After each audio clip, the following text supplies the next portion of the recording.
Breaking news tonight, new evidence just released in the Trayvon Martin shooting investigation. Good evening, I'm Jim Payne. I'm Martha Sagowski. We now have new 911 calls from the night Trayvon Martin was killed. This is all just into our newsroom. WESH2's Bob Keeling has been pouring through this new material. And Bob, there's some pretty strong stuff here. Well, and it's interesting, Martha, because there are not a lot of pictures that we've seen in there, but some of them pretty interesting.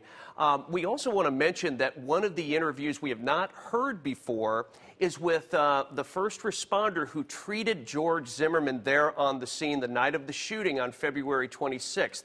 This is the first time that we've heard this first responder describe the injuries that George Zimmerman suffered. Can you describe the wounds in detail that you saw Mr. Zimmerman? Well, he had a definite laceration to the back of the head. I mean, he had like real short, like almost like ball type. So you could tell. I mean, it was pretty big. It was probably about at least an inch by about half an inch wide. So I mean, it was a definite wound back there. He had some abrasions on his forehead. He had kind of like a deformity on the nose. Kind of big and swollen. He had some abrasions on his cheeks and his face.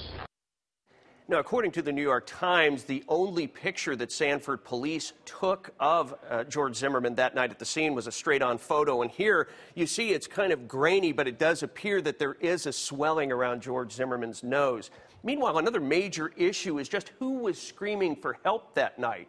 You've heard Trayvon Martin's mother say that she knows without a doubt it's her son. Well, now we're hearing from George Zimmerman's father, who tells quite a different story. The 911 and the other tapes were played for the Martin family, and they identified that as their son crying for help. That is absolutely, positively George Zimmerman. Myself, my wife, family members, and friends know that that is George Zimmerman.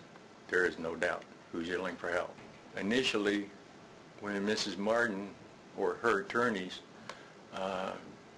said that it was their son, I thought, well, you know, she's under stress like everyone else, and I thought the tape might be, you know, not very good. When I listened to the tape, it was surprisingly good to me. And that was George. And he was, I mean, he was not just yelling. He sounded like he was screaming for his life. Now, a number of these documents also include interviews with several witnesses. There's also 911 calls, but those witness names are not identified. They've been taken out by the state. So the 911 call you're about to hear is from someone we know only as witness number 3. Emergency for police, fire, medical. Police, please. For what address or location? There's someone screaming outside. Okay, so what is it? Is that what you are at? Yeah, that's right. There is a gunshot. Hurry up. Okay. Yeah. Sanford, Florida, 32771. Okay, do you see anybody? I don't need you to go outside. There's someone screaming. I just heard a gunshot.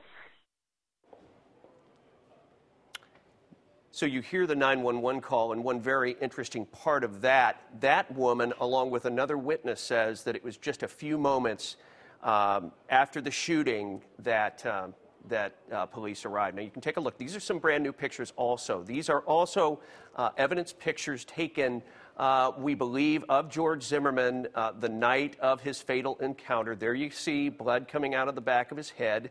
Zimmerman claiming that Trayvon Martin slammed his head against the ground again and again. And you do see some blood trickle out of the back of his head. You just heard a first responder say that it appears there was some sort of irregularity with his nose as well. The Zimmerman camp later reporting that in a doctor visit the very next day, Zimmerman indeed had a broken nose. So certainly these photos coming in that do appear to show George Zimmerman wounded could go a long way towards his defense making the claim, successfully perhaps, too early to tell, that George Zimmerman was basically acting in self-defense when he pulled the trigger of his 9mm weapon and shot and killed Trayvon Martin. So that's some of the information we've gotten. Jim and Martha are still going through it. We'll bring more as we get it. Back to you.